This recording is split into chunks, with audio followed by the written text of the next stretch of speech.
Hello students, good morning. I am Ankit Saxena, Faculty of Management. Today I am going to discuss perfect competition.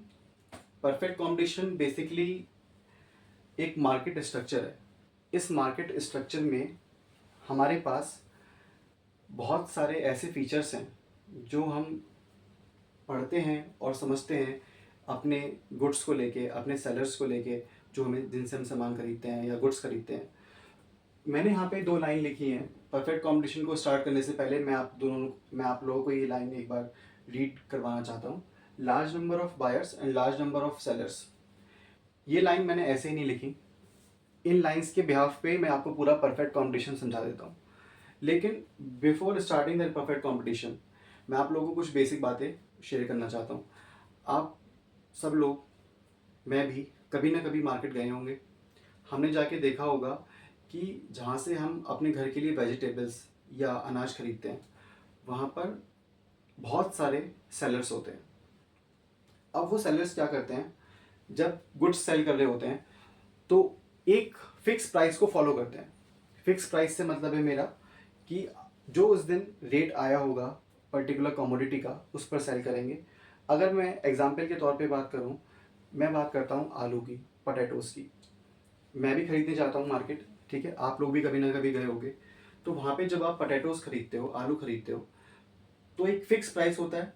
आप उस fix price पर खरीदते हो, चाहे आप उस शॉपकीपर से लो, चाहे आप किसी अगले शॉपकीपर से लो, but you are aware about that particular price जो सभी लोग फॉलो कर रहे हैं.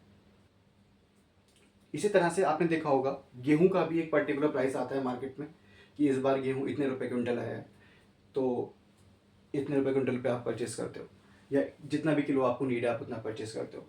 तो आपने देखा कि आप एक पर्टिकुलर प्राइस पे वेजिटेबल्स, अनाज, ग्रेन्स, ये सब खरीदते हो. तो यहाँ पर परफेक्ट कंपटीशन उसी मार्केट को दिखाता है जहाँ पर जो हमारे गुड्स हैं, जो हमारे प्रोडक्ट हैं, जो हमारी कमोडिटी है, वो क्या है, वो बिल्कुल होमोजीनियस है, बिल्कुल सिमिलर है, एक समान है, डिफरेंस नहीं है.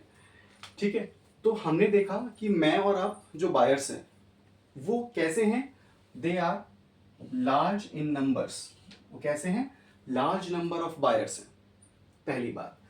दूसरी बात, उसी गुड्स को सेल करने वाले जो सेलर्स हैं वो कैसे हैं, large number of sellers. It means कि बायर्स और sellers are more in numbers, बहुत ज़्यादा हैं. ठीक है. तो हमने यहाँ पे देखा परफेक्ट कंपटीशन में बायर्स भी ज़्यादा हैं, सेलर्स भी ज़्यादा हैं. और मैंने आपको एग्जांपल दिया था पोटैटोज का, ग्रेन्स का. तो यहाँ पे थर्ड और मोस्ट इंपॉर्टेंट फीचर जो आता है वो क्या आता है, होमोजीनियस होमोजीनियस गुड्स एंड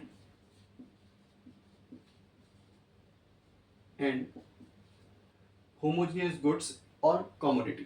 मतलब कि जो हमारा गुड्स है, हमारी वस्तुएं हैं, वो सब देखने में कैसी हैं, वो सब देखने में बिल्कुल सिमिलर हैं. आपको यहाँ पर अगर दिख रहा होगा तो मैंने लिखा होमोजीनियस कमोडिटी. इट मीन्स जो वस्तुएं हैं वो कैसी हैं, बिल्कुल सिमिलर हैं. अच्छा, जो स्पेलिंग है होमोजीनियस कमोडिटी. अब ये जो होमोजीनियस कमोडिटी है, इसका मतलब क्या है.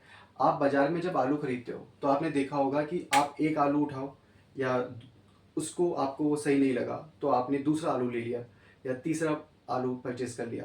तो आपने क्या करा, जो आलू था आपने उसको दूसरे आलू से रिप्लेस करा.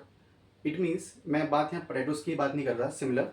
आप वीट की बात भी कर सकते हो, गेहूं की बात भी कर सकते हो. आप गेहूं खरीदने गए, आपको जो आपने गेहूं लिए वो आपको सही नहीं लगे, आपने चेंज करके दूसरे ले लिए. इट मीन्स कि आपने उसी गेहूं को दूसरे गेहूं के साथ रिप्लेस कर दिया. तो यहाँ पे होमोजीनियस कमोडिटी एक फीचर देती है परफेक्ट कंपटीशन का कि goods are perfect substitute. Goods हमारे क्या हैं बच्चों, परफेक्ट सब्स्टिट्यूट. परफेक्ट सब्स्टिट्यूट का मतलब है कि आप पर्टिकुलर पोटैटो के बदले दूसरा पोटैटो ले सकते हो. ठीक है. तो यहाँ पे goods are perfect substitute. First में हमारा लिखा था लार्ज नंबर ऑफ बायर्स. अब ये जो हमारे लार्ज नंबर ऑफ बायर्स हैं, इन बायर्स को मार्केट की पूरी नॉलेज है, ठीक है। अब ये बायर कौन कौन है? बायर हैं आप और मैं। बायर कौन है? आप और मैं। हम लोग मार्केट में जाते हैं तो हम लोग मार्केट में पूरी नॉलेज होती है हमारे पास। अब नॉलेज से मेरा मतलब ये नहीं है कि मुझे ये पता है कि आलू कैसे उगाए गए। नॉलेज से मेरा मतलब है कि I am aware about the variety and price जो मार्केट में चल रहा है, और उसी तरह से जितनी नॉलेज मुझे है प्राइस के बारे में उतनी नॉलेज और बायर्स को भी है। तो इस मार्केट में लार्ज नंबर ऑफ बायर्स जो हैं उनको मार्केट की परफेक्ट नॉलेज है, ठीक है। तो परफेक्ट नॉलेज है मार्केट की, उन्हें प्राइस के बारे में परफेक्ट नॉलेज है, और गुड्स आर परफेक्ट सब्स्टिट्यूट। इन दो पॉइंट्स ने आपको बार बार परफेक्ट का नाम दिख रहा होगा, ठीक है। तो यहाँ पे क्या दिख रहा है? Perfect knowledge, having perfect knowledge of buyer, perfect substitute of commodity, right? And the third point is large number of sellers. And now the fourth point and the most important point is price will remain constant. Price क्या रहेगा बच्चों? Constant रहेगा, ठीक है। Constant को अगर आप नहीं समझ पा रहे तो प्राइस हमारा क्या रहेगा? फिक्स रहेगा। It means it will not be changed. And price जो फिक्स रहेगा उस प्राइस को डिसाइड हमारी जो करेगी, price will be decided by industry. कौन डिसाइड करता है हमारा प्राइस? इंडस्ट्री प्राइस डिसाइड करती है, राइट, ठीक है। और इसी प्राइस को ऑप्ट करेगा हमारी फर्म, ऑप्टेड बाय फर्म्स। कौन ऑप्ट करेंगी? फर्म ऑप्ट करेंगी, right. So price will remain constant, it means it is fix. Price will be decided by industry and it is opted by firm. तो यहां से हमने क्या देखा कि जो हमारी फर्म्स हैं, यहां से हमने क्या देखा, जो हमारी फर्म्स हैं वो क्या हो गई बच्चों? फर्म्स इज प्राइस टेकर, ठीक है। फर्म्स हमारी क्या हो गई? Price taker. और यहां पर हम देखेंगे कि इंडस्ट्री हमारी क्या हो गई? जब इंडस्ट्री ने प्राइस डिसाइड किया है तो इंडस्ट्री हमारी क्या हो गई? Industry is price maker, right. Price जो कांस्टेंट है उसको डिसाइड करती है, उसको फिक्स करती है हमारी इंडस्ट्री। बाकी सारी जो फर्म्स हैं उन फर्म्स को प्राइस केवल टेक करना होता है, और उसी प्राइस पर मार्केट में आप गुड्स सेल कर सकते हैं, या उसी प्राइस पर आपको मार्केट में गुड्स मिलते हैं। अच्छा, इस तरह के मार्केट में हम देखते हैं कि जो हमारा फिफ्थ फीचर है, fifth feature is advertisement cost.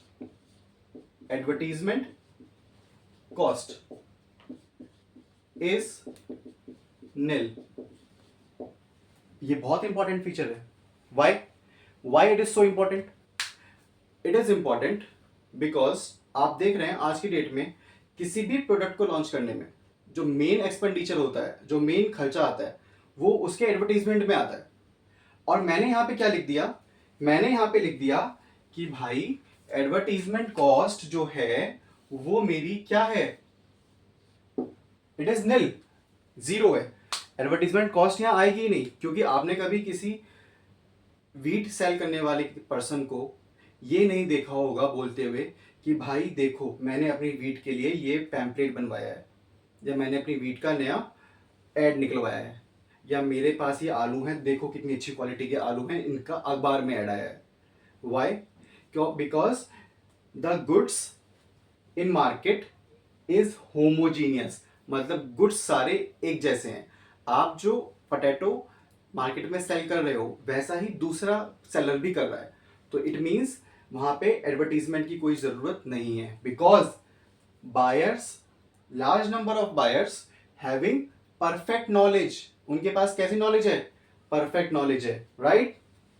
सो इस पॉइंट को हम स्टार लगा देते हैं। Advertisement cost is nil. Advertisement cost क्या आ जाएगी इसमें? नील आ जाएगी। मतलब कि यहां पर जो हमारी एडवर्टीजमेंट कॉस्ट है वो सेलर को बियर नहीं करनी है। Right, it is clear? ठीक है, तो फर्म यहां पे हमारी प्राइस टेकर होती है, इंडस्ट्री प्राइस मेकर होती है, लार्ज नंबर ऑफ बायर्स होते हैं, लार्ज नंबर ऑफ सेलर्स होते हैं, होमोजीनियस गुड्स होते हैं। ठीक है, और जो एक दूसरे के कैसे हैं? परफेक्ट सब्स्टिट्यूट है। मतलब कि आप एक गुड्स को दूसरे गुड्स के साथ रिप्लेस करके यूज कर सकते हैं। ठीक है, नाउ परफेक्ट कॉम्पिटिशन से आपको आइडिया लग गया होगा कि ये किस टाइप के मार्केट को शो कर रहा है। ये इस टाइप के मार्केट को शो कर रहा है जहां पे प्राइस हमारा फिक्स है। अब प्राइस फिक्स है, लेकिन मैं कहता हूं कि किसी सेलर ने क्या किया, प्रॉफिट अर्न करने के लिए लेट सपोज उसने प्राइसेस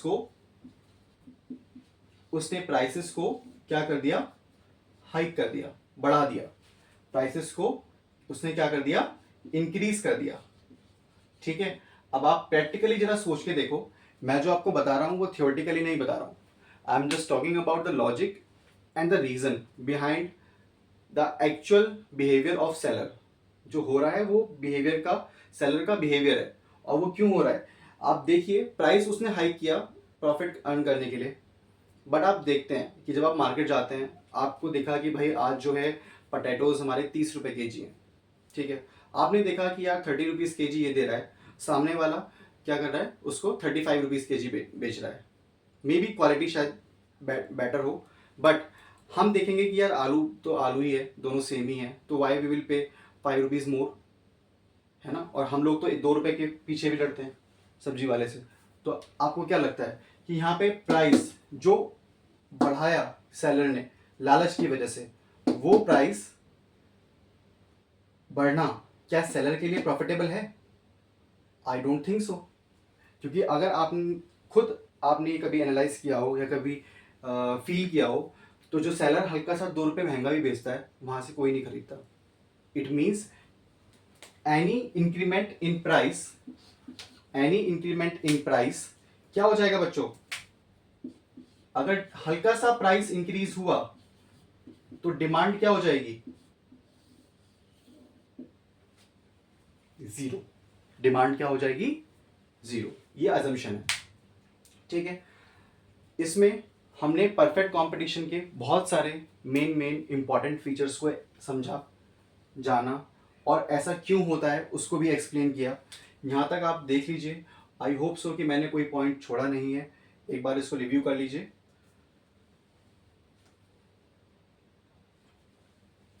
ठीक है, परफेक्ट कंपटीशन में आपने देखा कि जो हमारे सेलर्स थे वो बहुत सारे थे।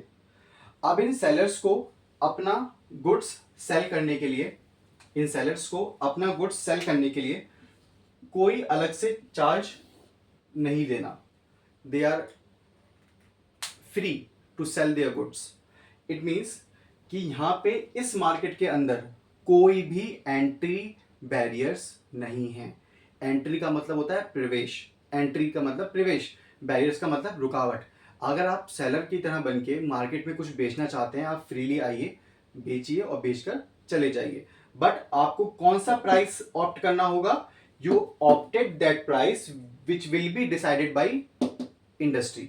तो इसका जो 7th पॉइंट है वो हमारा क्या बन जाएगा बच्चों?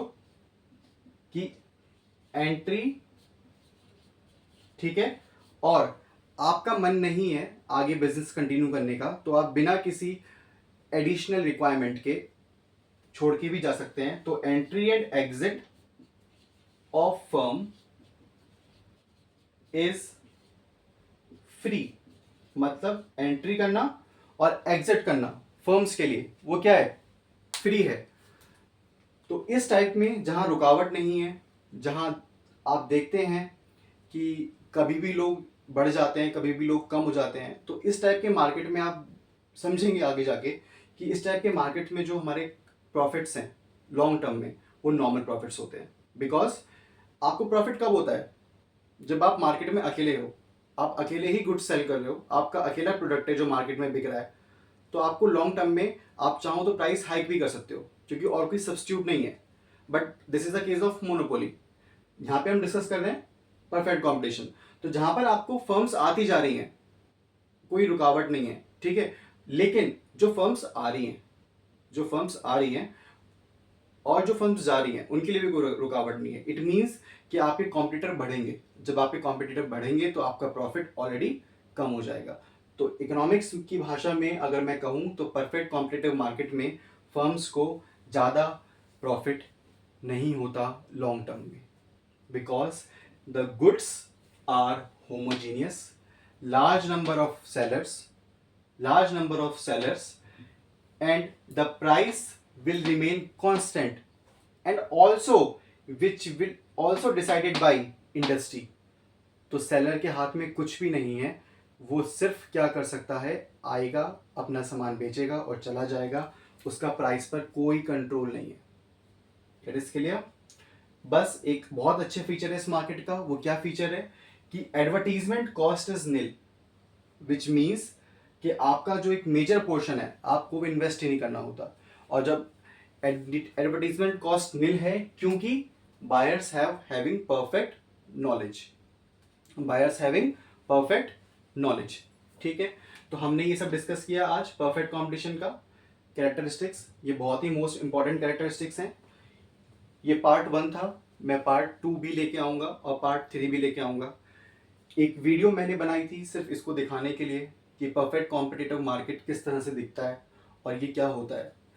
Tomorrow we will discuss perfect competition part 2, in which we will study some important points regarding the profit condition, loss condition और abnormal profit condition.